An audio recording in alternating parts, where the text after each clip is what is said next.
যাবে না। সন্তান যদি মারা যায় ইন্না লিল্লাহ পড়ে সুন্দর করে আপনি ধৈর্য ধরুন।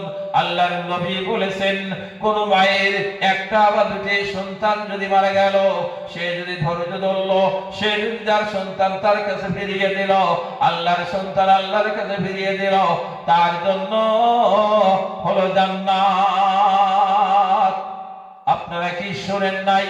উম্মে সুলাইম নামের একজন মহিলা। উম্মে সুলাইম হলো আনাস বিন মালিকের মা।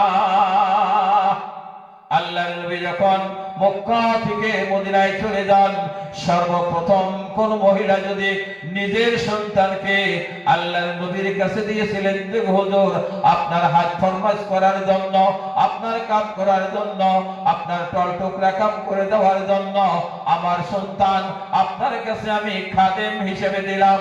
এই তখন বয়স ছিল মাত্র 10 বছর আনাস। আর সেই আনাস 10 বছরের আনাস আল্লাহর নবীর বাড়িতে গোলাম হিসেবে নয়, খাদেম হিসেবে থাকলেন আরো 10টা বছর।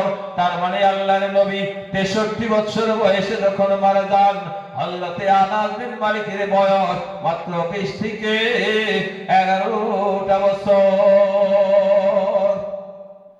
সেই সন্তান নিজের মা হইয়া সন্তান আল্লাহর নবীর কাছে রেখে দিয়েছে।